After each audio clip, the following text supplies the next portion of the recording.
Well, here we are again with another episode of Chicago Hill. I'm LaShawn Ford, coming straight from the west side of Chicago, the Austin community. Got my friends here. They got a different zip code, and they think they better because of their zip code. Meleika, where you at? I'm on the North Shore in Evanston. Listen at her. I'm on the North Shore in Evanston. She sounds like it. And I'm in Oak Park to the west of Representative Ford. And I would argue that, no, we don't think this, at least my zip code isn't any better. You and I were just talking about that the other day. Yeah, well, I'm glad you know it.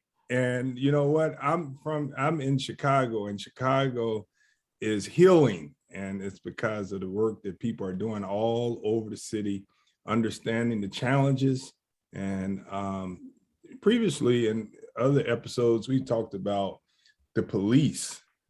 And we realized that one way to help heal the community is to make sure that we have a better relationship with law enforcement and the community, recognizing that we're not taking up and defending the police. We're trying to make sure that we just have a better police force so that everybody could be safe, businesses could operate.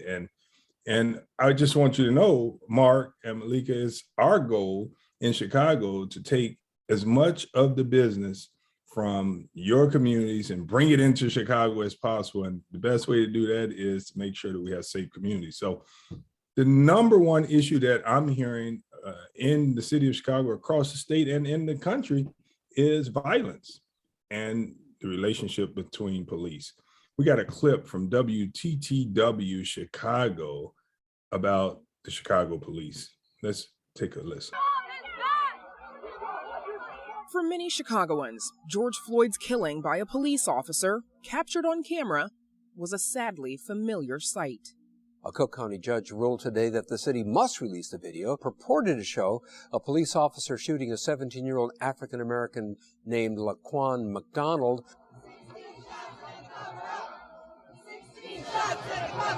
As George Floyd's death on camera echoed that of Laquan McDonald's, so McDonald's death echoed that of another 17-year-old a century earlier.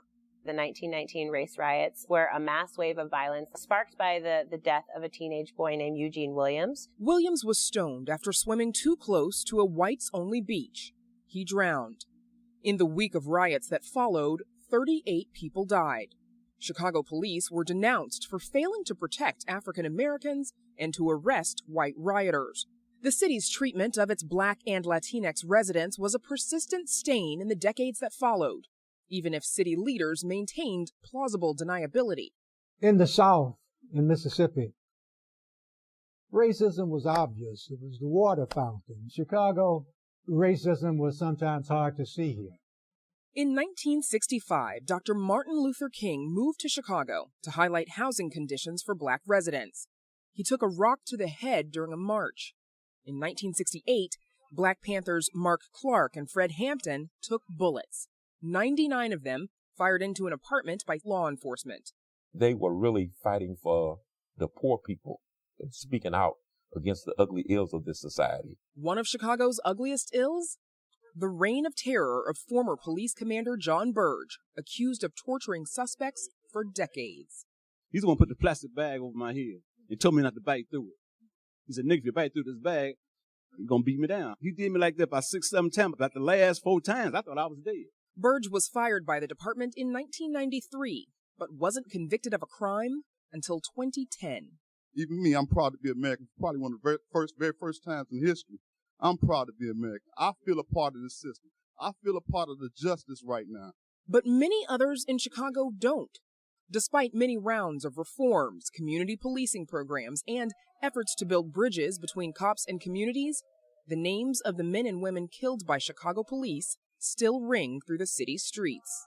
Fallout today from Monday's acquittal of a Chicago police officer charged with manslaughter for the killing of Rakia Boyd. The police shooting of a 37-year-old Southside man, Harith Augustus, is drawing a third night of protest this evening. 55-year-old grandmother Betty Jones and 19-year-old Quintonio LeGrier were both shot and killed by police. And many Chicagoans are angry not just at officers, but also at a legal system that they think often doesn't hold cops accountable. State's Attorney Anita Alvarez admitted that the impending release of the video forced her to charge the officer sooner than she would have, despite a year-long investigation. The officer who killed Laquan McDonald, Jason Van Dyke, did eventually answer for the young life he took. We, the jury, find the defendant, Jason Van Dyke, guilty of second-degree murder. Everything we been through was perfect. Second-degree murder, y'all. While Van Dyke's conviction was a victory for activists, it was also a reminder of work left unfinished. All elected, all civilian, Police Accountability Council. That means we get to say who polices our communities and how our communities are policed. Until we get that power, these injustices will continue to go on and creep back up. And some Black Chicagoans continue to say that their only interactions with police are negative and that has a lasting impact on their communities. So this is what I think, Meleika and Mark, we have to make sure that if we're going to talk about healing relationships between the police and the community, we have to make sure that we understand what healing is like and why it's necessary. So police see this video, police hear this this clip, and they have to say, this isn't right. We have to do something about it. I mean, that's what I saw, and that's what I hear. And I believe that if you're serious about reforming the Chicago police, you look at the past, and that way you can move forward and make improvements. You know, as I was looking at that, you know what occurred to me? Just what we were, you know, when we start this show, we introduce ourselves and say where we're from. And I was thinking, you know, an awful lot of people from Ford's neighborhood come to my neighborhood for basic services like banking and groceries. A lot of the business in Oak Park's actually on the west side. And that's why you were talking about bringing it back to Chicago, because a lot of West Siders come to Oak Park. And that just shows me that, you know, you don't have to look at cops killing young Black men to know that there's a racist system alive and well. And so to me, that's just such a complicating factor. And what I wanted to really ask you guys was, is it possible to build trust, to reform the police, to have a new relationship with the communities of color, even as that is within the rubric of a still structurally racist system? I think it's possible. I have hope. I'm a person with hope. I do think it's possible. It depends on the leadership. Rep Ford. Yeah, you know, Meleika, you're absolutely right. It depends on the leadership. On the leadership, because you know, consequences, expectations are all a part of changing behavior and acknowledging the wrongs that have been done. You know, the fact that we know that Black people have had a bad relationship with the police for as long as there have been police is a problem. And I don't think we really as a society have even thought about really taking this on and calling it as it is, racism. And it's racism in a department, in departments that's really a matter of life and death. And Mark, we talked about the fact last week, you said that we asked people to do, you said better because it's your quote. So say it again about the pay. About the pay. About the what? We asked people to do $1 million job for a penny. Oh, well, that's right. And, you know, for example, who has a more serious job, a baseball player or a policeman, Right. a football player or an actor or an actress or a teacher. Okay. To me, there is no question. One is about ha ha ha ha or woo. The other one is about life and death. Now, I'm not saying we can't have all of those, but to me, it just seems like a system that's completely out of balance. When we ask a teacher to do a job for pennies, that's $1 million job.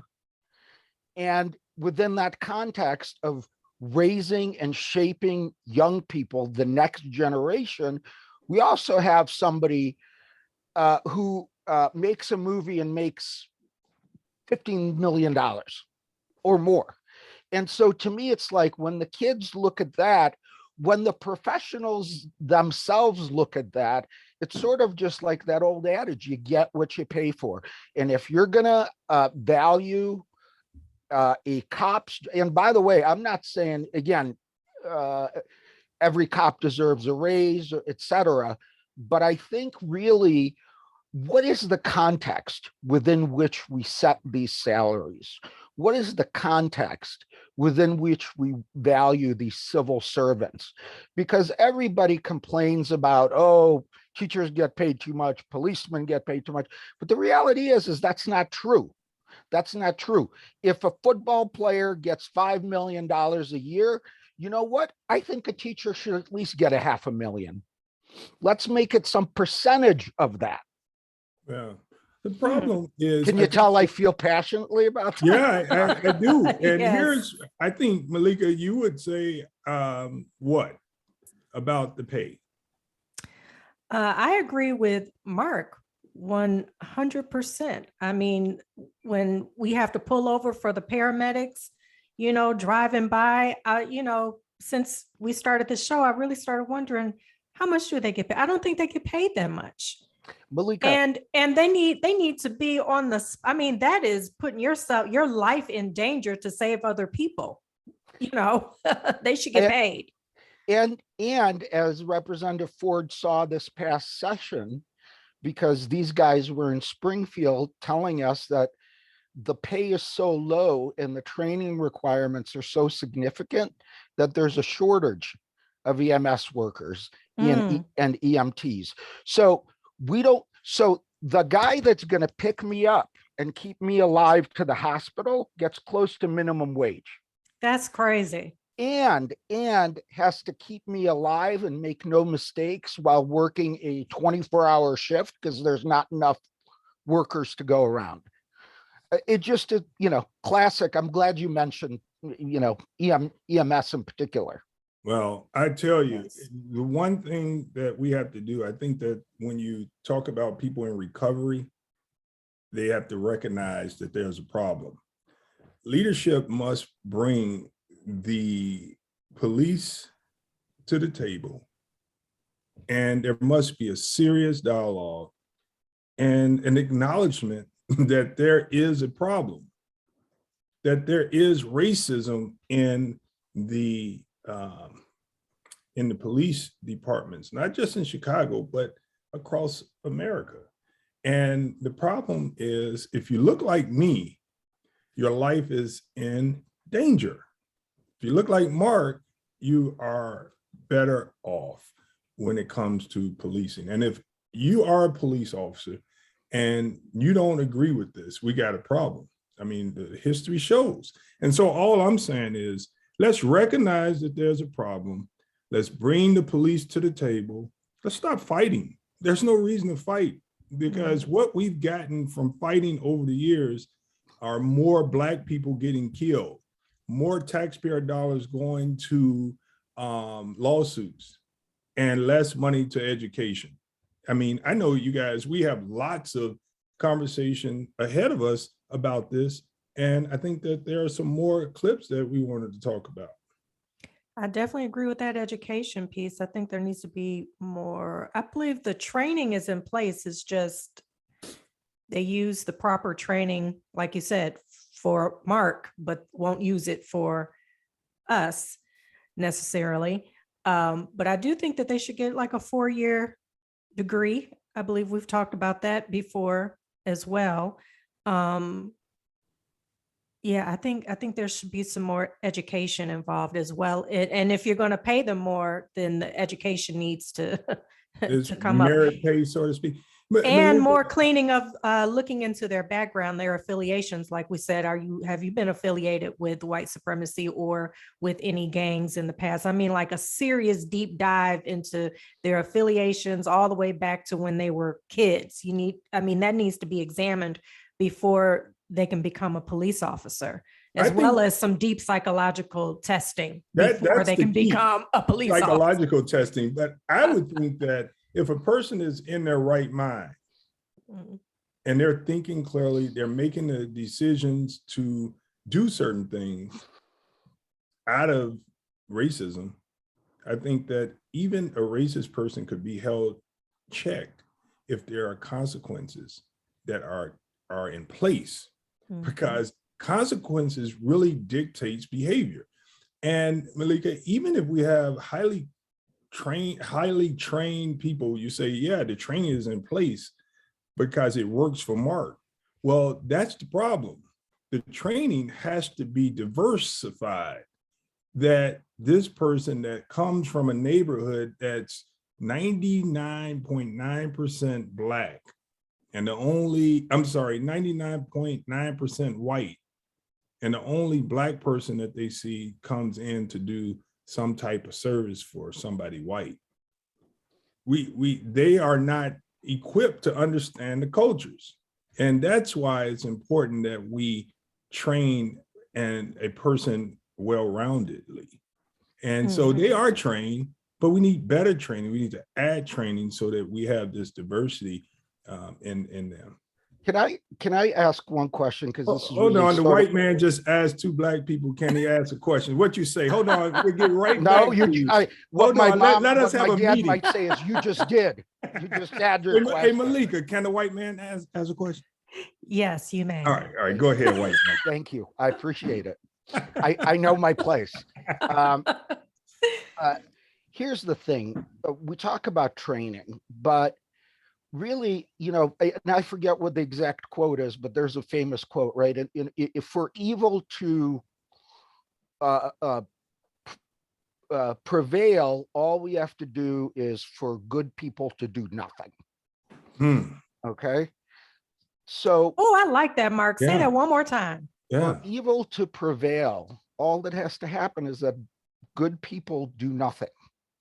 Okay. So here's why I ask that.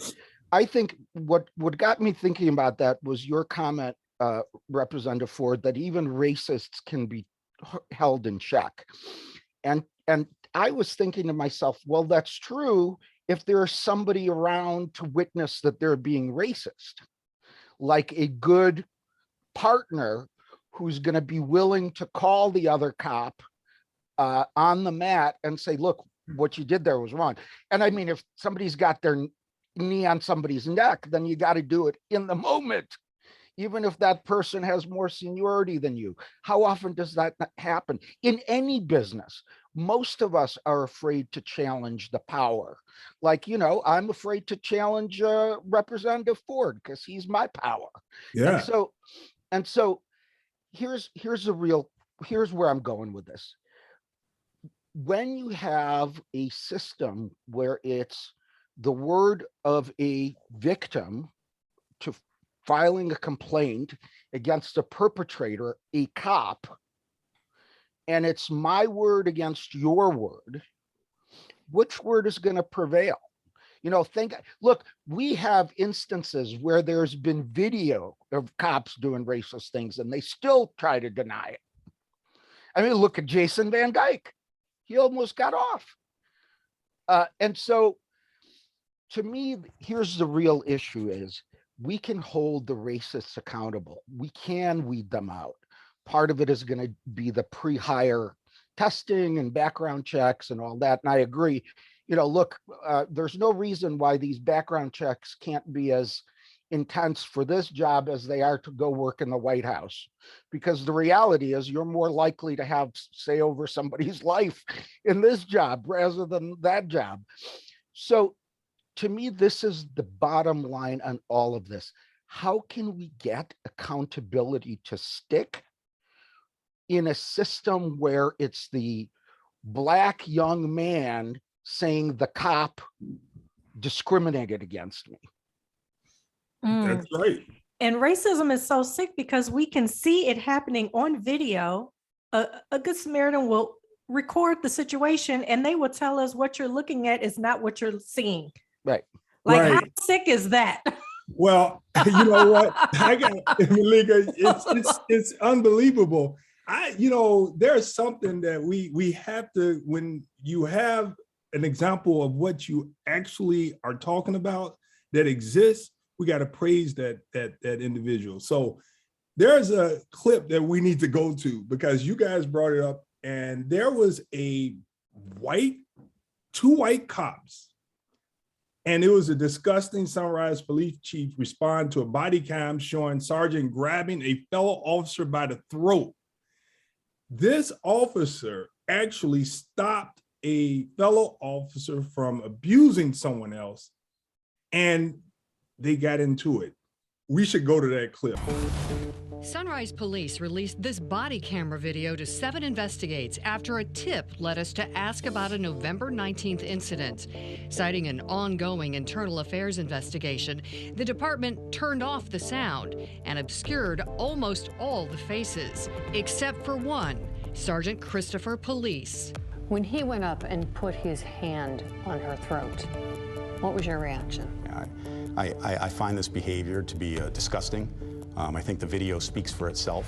Just a minute earlier, the body cam shows a man being walked by officers to a patrol car. He was being arrested for aggravated battery after police say he hit people outside this convenience store. The man under arrest is already in handcuffs, but officers appear to be having difficulty getting him into the car. Around that time, Sergeant Police pulls up and walks up to the suspect. Sunrise Police Chief Anthony Rosas says he could not tell us what the sergeant said, but says it made the situation worse. I find it to be inappropriate and unprofessional because what he did is he escalated the situation when calm was actually required. You see the cuffed man back away in the back seat as Sergeant Police leans into the car. And we saw that he had pepper spray in his hand. Was he threatening to use that on the cuffed suspect? So the pepper spray was out and aimed at the suspect. Suddenly, an officer races towards the sergeant and pulls him by the belt with both hands away from the car. Sergeant Police, pepper spray still in one hand, grabs the officer with the other and pushes her against a patrol car. The initial contact between the sergeant and the officer was his hand against her throat. Watch again from both camera angles. It's quick, but the sergeant's hand is at her neck before moving to her shoulder. Seconds later, he walks back to the car with the cuffed suspect, opens the door and closes it before pointing at the officer and saying something. Chief Rosas says the young officer did the right thing. So I'm very proud of this police officer. She took some definitive action. I can only imagine what she must be feeling. She's a newer officer and he's a very senior sergeant. Just how new? The 28-year-old officer, who we are not naming, has been with Sunrise Police for just over 2.5 years. Compare that to 46-year-old Sergeant Christopher Police, a 21-year-plus veteran of the force. If one of us had ever grabbed an officer by the throat, we would be arrested, we would be put in jail. Why is that not happening with him? So there's some details of the investigation that I've not disclosed that I'm unable to disclose right now. And if any of the information that comes up during the investigation rises to a level of criminal behavior or criminal conduct, then we'll address it appropriately.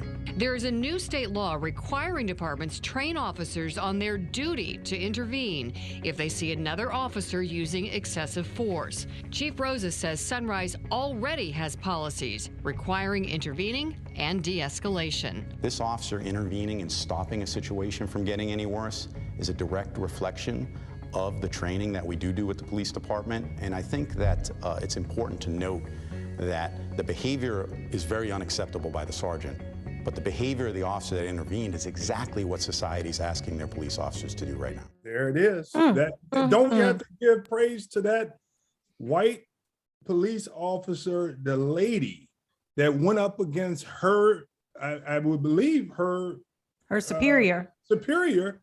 She protected him from doing something that he shouldn't have done. That's what we were looking for in the George Floyd case. How often are we going to see that? Yeah, we don't. So, oh my God, that was so spectacular. And by the way, how are we going to reward this good officer? You know, I hope she was promoted or given a raise or something. Yeah. I hope she wasn't hurt later. Amen. I hope she didn't destroy her career by doing the right thing. By doing the right thing. So that's an example of there are good cops. The suspect was a Black man, somewhat just like George Floyd's situation. He was handcuffed. He was fighting. That just always amazes me. And all it took, oh my God, we definitely know that there are good cops out there, and that's what we have to highlight. But the good, you know what? Well, let's say if the situation was the same, but there was no video. Oh, let's say the situation was the same, but there was no good cop, and this a-hole would have done what he did, and then the man who was handcuffed, after appropriate, law enforcement stuff happened, the lawyer gets him out of jail. The man goes to the police station and says, I want to file a complaint against the senior. I mean, if the man can choke out his fellow woman cop, and by the way, what does it take to actually fire a cop? Right. He should be fired. Cop didn't get fired. There's going to be investigation during which he gets paid. And then you know what? When he doesn't get paid, the police union's going to stand up for him and say, well, we got to protect this guy, even though he choked out a fellow police union member. See, that's what the frustration is to me, is that if that Black man who was the perpetrator handcuffed, paid his dues and the process went through, and then he filed a complaint, no, it would have never gone anywhere. And Meleika, how do you change that? Right. And Meleika, let me ask you guys something. And this may sound ignorant to some, but who in the hell said that an arrest had to be easy? Right, exactly. Like here, well, put the handcuffs on me. Here, go on. Go ahead. Go ahead. Who said it was supposed to be easy? And that's why training is important, so that you not only know how to arrest, but de-escalate, so that the arrest could become easier. You know what I mean? The guy, and it looked like they had de-escalated. They just was pepper refusing spray my man to get into the car. It wasn't like he was swinging and trying to get away or anything. I don't understand. But then people will be like, well, you have to have sympathy for that sergeant. You don't know what he's been going through over the years as a police officer. Doesn't matter. It's like, no, he took a situation that should have been simple with training. Right. With training and got him in the car. And you know what, Mark? Substitute criminal. What you say, Mark? What you say? I said substitute the word criminal. Say that again, Meleika, but where you said sergeant, say criminal. Criminal. Yes, he was a criminal.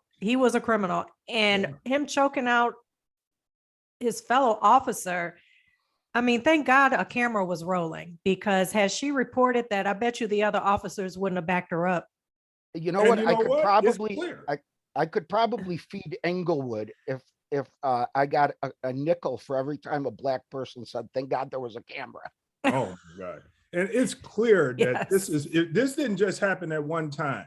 It's clear that there's this code of conduct, and there's a lot of cops that really, really want to serve and protect with dignity and protect the profession. But guess what? There are consequences for them, because there are no consequences against bad behavior that's going to be followed through. I know we got a lot of clips. What's the next one that you want to talk about? You know, I do want to say I did have a personal experience where a police officer did the right thing because another police officer was trying to put me with the criminals. I called them. I actually called them, and she chose to put me against the wall with the people that I called the police on. And she's running my name and all of that. And the police officer she was with was like, "What are you doing?" He checked her. So, I mean, it does happen. We just, you know, it does happen. But I think a lot of police officers are probably fearful. That's why I say, thank God the camera was rolling for her, because I bet you no one would have believed her. No one would have backed her up, especially being a woman. Can I ask you, Representative, body cameras in Chicago for cops are relatively recent, right? Only in the last few years? Yeah, they've become required. When you guys were passing that legislation, who lobbied against it? Well, you know, people that it would benefit the most, you know, I don't understand why law enforcement at the time would lobby against it. But now law enforcement understands how valuable it is. And that's why it's important to respect one's views and try to get people to come around to what's right. Okay, they were against it. Now they could see why the body cams are so valuable, so important. I mean, you look at cases where the young Hispanic kid was killed in the alley. Body cam video, whether we believe that shooting was justified or not, it worked in the favor of a Chicago police officer, and he didn't get charged with murder for killing the teenage boy in the alley. This case right here, the officer, the white lady, had body cam, and it showed misconduct from a criminal police officer that had over 26 years of experience doing it his way. It's easy to fire him today, and immediately it changes the behavior and the culture of the police force. That's all you have to do. I don't think any police officer that's there to do the right thing want to see constant misconduct, because it stains all of them. And it takes leadership in the city to make sure that you change that culture. See, I'm going to challenge you on that because one of the things that struck me in that clip was that the investigation was happening now due to a tip. Okay. Oh. Right. When did the actual incident happen? Do you happen to hear that? You're right. That was something there back in November. You know, but you know what? Maybe the lady officer didn't turn the video in or something. I don't know, maybe what, and I don't know what's supposed to be, but there was at least a half dozen cops there. Wow. And all of them watched an officer violently attack and threaten with bodily harm a junior officer. Okay. If you do that in the Army, you get court-martialed. And so we have a situation where, let's say it was even this last November. Okay. They're just, this was just recently in the news. It just started being investigated. How much time who wants to bet me that between November and now that the perpetrator cop tried to get that video to be lost? Wow. Right. I bet you anything, because she's got a case if she wanted to sue. I mean, if she sued, would she'd probably lose her job. They would find reason to fire her or something. But yeah, that was horrifying that none of those officers came to her rescue, because that was a big dude. Yeah, he was pretty strong. So, you know, police, we know that they're under a lot of pressure. There's suicide that we have to worry about. We know that there's carjacking going on. We know that there's just people stealing the ambulance. How you say it? There's just so much. We have a clip with that. Yeah, we do have that clip. We got the clip on that. Let's go to it then. So we're just literally south of the last Dwight exit, and this vehicle is starting to drift down to where it's almost completely stopped on the roadway. So this may be over here. Looks like he's going to be bailing out. We've got the doors open. The individual is out of the ambulance here now. The driver is out. Looks like troopers are now have that individual. He's not complying. He is going to be apprehended here shortly. He has raised his hands in the air. He is following the commands of the state police. He is in the process of surrendering the troopers right now. That ambulance mechanically came completely apart. The rear end there basically failing after the left rear wheels, the tires came off, following the orders of the troopers here and now he's going to be taking off on foot, running across the interstate, going to be running across the northbound lanes of Interstate 55, the individual carrying some sort of a backpack, now running southbound in the northbound lanes of I-55. Is he trying to get a stop ride? a vehicle, going to be trying to, he's not going to get into that one. That guy's not going to fall for that. Here comes the K-9 unit, officers, they make the tackle, they made the apprehension, and that individual is now... And he's still alive. That's an unusual circumstance. No, now, I must say that's good police work. Yes. And that's what it's supposed to be. And yes. I would think that we have examples of good police work, and that's what we had there. So we that was give training. All credit to the police for having an example of how to deal with a situation. Now, tell me, do you think that's a minority of circumstances or majority of circumstances, or about even, or what? I think that's the new way. That's the new way. God, you're good. I like that. The new way. And we're. I mean, no matter who or what color the person is an example, and I think that's what we're moving toward. That's I don't know, Meleika. What do you think? It's a scary world out there. That's all I'm going to say. It's a scary world out there, and we got some evil people, and we got to get them out of the police department.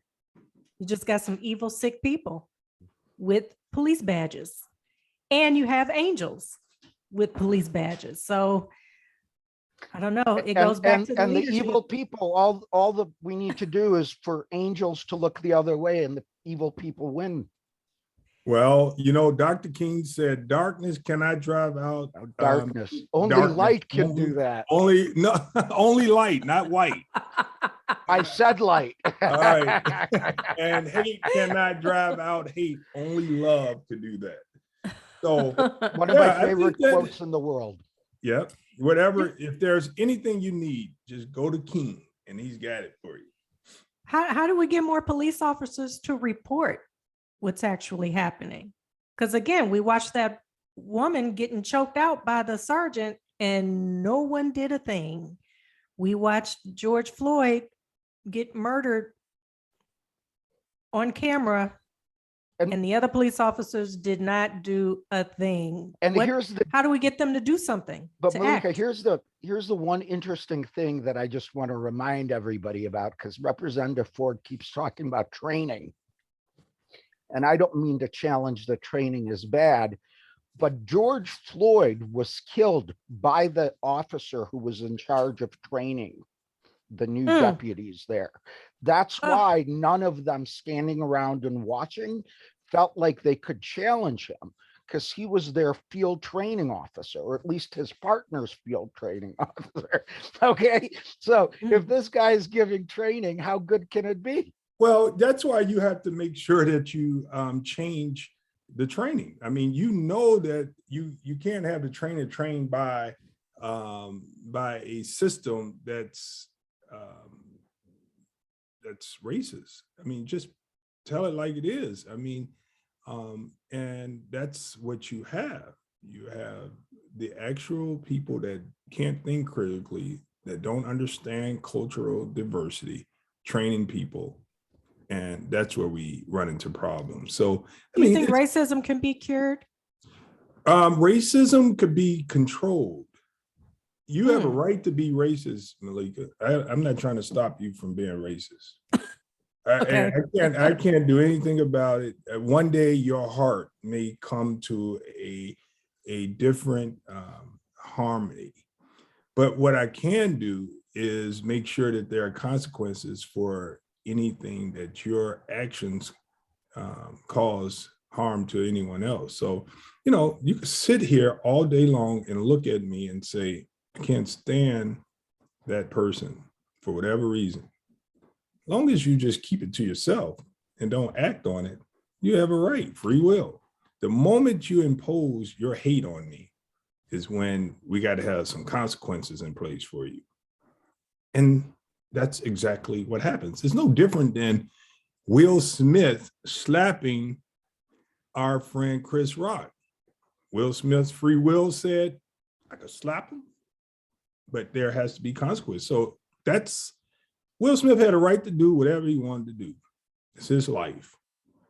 But also Will Smith understands, because he's smart, that his behavior has consequences. And he's But what are the structural things that can actually be done? Because again, the point is that there is currently, other than being what Meleika will call an angel, other than being an angel and feeling like you're doing the right thing, which, you know, a lot of people get afraid to do if there's a lot of like, you know, if my mom was alive right now, bless her memory, she would, and she was watching this, she'd probably call me and say, hey, be careful being sympathetic with those black people and talking so much about the cops, they'll start pulling you over too, because that was her mentality. And you know what, I can't, like, as insane as it sounds, I can't say that I probably, you know, wouldn't be getting a few more tickets if I did this a lot. So the point is, how do you incentivize the good and promote the good? And by the way, I don't agree with you that police I don't think everybody has the right to be racist. I actually think if you are a doctor or a policeman or a fireman, you can't be racist. Well, how are you going to find out? How are you going to find out? Well, again, how are you going to find out if they're, you know, rapists? You're not. But the point is that as you watch them, as you get to know them, as you hear what words they use, right, then you get them. Right. So if I'm a junior cop and my senior partner in the car keeps using the N-word, what should I do? You got a right to use, let me tell you, one thing's for sure. You got a right to use it, but then there must be consequences. Once we know that, I mean, you're not going to be able to tell whether or not a doctor is racist until you start seeing his behavior, his or her behavior. Well, let me give you another example. And this just happened. What if the doctor or the cop is posting racist things on their social there you go. media? Now you got to get rid of them. But my point is, how do you know until they show it? So once they show it, I think a lot of racism. I don't think most racists are afraid. I don't think they're. That's why and they're going to act their out. brains. You're right, and they're going to act out. The problem is our system really haven't really provided consequences, dealt blows to racist acts and behavior. That's the problem. And the moment they act out, that's when there should be a situation where they're dealt with. For you guys remember the Dunkin' Donuts case where the guy, I think Mark, you brought this up. The guy called the clerk in the Dunkin' Donuts the N-word. And, you know, did the guy that came to the Dunkin' Donuts have a right to say what he wanted? Yep. But guess what? There are consequences for what you say and what you do. And what happened to him? He got killed by the Dunkin' Donuts worker. I hear you, Mark. People, we can't, how are we going to say that you don't have a right to do what you want with your own life? I would hope that the police officer riding in the car with their superior and they hear the superior dropping the N-word, I would hope that they would report that. And I would want to know if somebody's about to perform surgery on me, if they have been using the N-word. I want to know that. Now, you know, I'm Before you agreeing cut with me you. open. Because Huh? look, Now, I'm because look, agreeing with you. your right Yeah. to swing your arm, your right to swing your arm ends at my nose. Okay. And so the rhetorical is, if a cop is using the N-word with a partner, I believe that's plenty enough to get that cop off the street. But Right. will that ever happen? I don't know. Well, that's what I'm saying. I didn't say that a racist cop has a right to serve on the force. A racist doctor has a right to be a doctor and operate on people or see patients. A racist teacher has a right to be a teacher and qualified and endorsed and have a license in the state. I didn't say that. I said that a person has free will to be whoever they want, but don't impose hate on another and cause harm. When you do that, there must be consequences for you. And when you prove who you are, Maya Angelou say, believe them. If you prove They that tell you're you believe racist, them. you better believe them. And what's in place right now to prevent it from coming out? And what's in place right now to deal with it if and when it come out? They're protected. That's the scary part. Right. I think a lot of cops are racist on their social media. I don't even think it's a secret. Right. Mm. Okay, so I just don't understand how that happens. I don't understand, you know, and we ought to look, because as many people as might get hurt or killed at the hands of the cops, there are a lot more Black people that die from heart attacks and strokes and high blood pressure. Childbirth. Yes, and I've been helping a friend of ours, State Representative Mary Flowers, because she's working on the issue, because maternal mortality in Black communities is huge. So I would hope maybe sometime in the future, we should talk about racism in other critical fields, because I think some people in the Black community die because they don't want to go to a doctor, because they don't feel comfortable with that doctor. And I think that's probably in total a bigger killer than all the law enforcement incidents. I hope we get a chance to talk about that sometime. Representative Ford, what's your final thoughts on today's conversation? I'm all heated. I might need to change my shirt after we're done. Oh my God, I see you sweating. I'm swinging my arms and yelling at my computer. I mean, my goodness, all I'm thinking is that we have a situation in society that we know exists, and that's racism, that's hate, not just amongst police, but you have racist teachers, racist doctors, racist store clerks, racist bums, you name it, they're out there. And so we have to recognize that in society that we need to learn to care about people that's different than us and give them an opportunity to exist.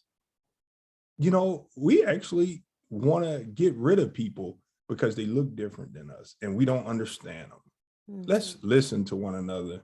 Let's care for one another and see each other as human beings. I mean, I see people treat dogs better than they treat Black people. Yeah, well, and see, I'm you're speechless. Well, rarely, but this has been really interesting for me, because I see it as sort of, and as you know, I'm, pretty Black for a white guy, so I see it a little bit. I can't say I know what it's like, and I would never say that, but I can at least see that perspective. But then also I see the other perspective when I'm on white people, and how hard I've lost friends by calling them out for saying something racist. How many cops are willing to do that at the stake of their career? And so to me, I don't want to depend on somebody doing the right thing. I don't want to depend on somebody feeling like right. You know what I want to see? I want to see a cash incentive of $1 million to any cop that turns in a fellow cop for racism and that complaint is sustained. Okay, that's what I want to see. That's incentive. Meleika, I think that's incentive. And I think there's no doubt that people want to sleep well at night. They want to have a good conscience. And for those that don't want to have a good conscience, that want to bring harm, those are the people that we have to purge out of the system. But there are people in these systems that need support to help purge out the others. They need to know that there's somewhere that they could go to and realize that there's some support for them when they want to report misconduct.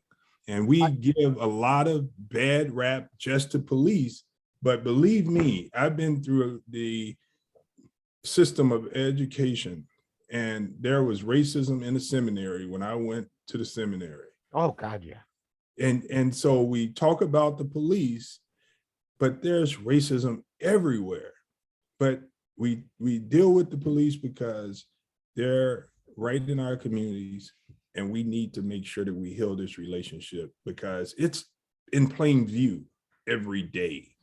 How do you deal with it in legislation? Because there's some racist representatives out there. There You go, Meleika. Yes, thank you for calling me out, calling my group out. You're absolutely right. It's there too. Well, it's the there only too. difference that I can see, Meleika, is that Representative Ford is hired by the people of his district. Okay. And so if people in his district are informed about, certain things and they still choose to vote for that, I think that's very different than the taxpayers paying racist teachers. Okay. And I could argue that a racist teacher or a racist professor or seminary docent or whatever could arguably ruin more Black people than a cop can. Yep. Yeah. And that's, racist teachers teach racist cops because, it's just amazing. And the racist school system that Meleika, you and I work on legislation to teach accurate history, because accurate history is actually a healing mechanism for society to end racism and bigotry. Accurate history, knowing my brothers and sisters and their struggles. I don't have to call it critical race theory. Let's just call it accurate history that teaches respect and culture of one another's culture. Freaking common sense. Don't be stupid. Oh, I was waiting on you to say and I'm it, saying Mark. that to white people, okay? Yes. I'm saying that to white people. Meleika, why don't you give us something to go with? Man, I feel like I need to go for a therapy session after this because my heart is just, when I watch those clips and I'm watching the news every day, I can't tell you, it weighs so much on my soul and on my spirit when I just see people being hurt by just pure evil. It just hurts. It hurts me so much. And get strong, Meleika. I know I internalize it. I internalize it and I need to not and just, keep trying to do good out there. But it does take a toll. And I know for others out there, I know they feel the same way. It's rough. It's a world where it's evil versus good, and humans are complex because sometimes you have evil who do good and you have good who do evil. Sometimes it gets very complicated. But when it comes to racism, I think that is the worst evil that there is. And if you witness it and someone that you're working with is acting out with hate onto people who do not deserve it, you need to say something. That's the only way it's going to stop. You need to say something right away, right, Meleika? Can you just talk to them and say, no, you can't talk to a racist. You can't talk to them? No. Just go straight and report them. Well, because you need to first of all, they're going to think you're attacking them. All right. And second of all, and they're never going to admit it. They're never going to admit it. That's a good point.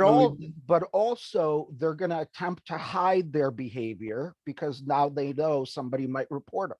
Yep. But you guys seem to have this all figured out. This has been another episode of Chicago Hill. I'm LaShawn Ford, straight from the west side of Chicago. Got Meleika from the good old North Shore with the waves beating up against the shores of Lakeshore Drive, I should say the Sabo Lakeshore Drive, and Mark right there in Oak Park with those high property taxes and great school districts. See you guys next week. And a good percentage of Black people too, mind you, and still high property values. It can be done. It can be done. Only light could drive out darkness. That's right. That's right. Mark, that is are you right. part of the light? Yeah, but in your case, I don't want to drive out the darkness. Oh, that's good. That's good. Now, Mark, you be thinking on your feet. So now what was Dr. King thinking when he thought about driving out the darkness? Dr. King, when I get to heaven, I'm gonna ask him, why do you want to drive out the darkness with the light? Let's just stick with, hate. Some punk named Mark took that and twisted it. Oh, Lord. All right. We'll see you guys next time on Chicago Hill. All right. Fight for your life. Fight. And Mark, you got to tell them. Don't be stupid, white people.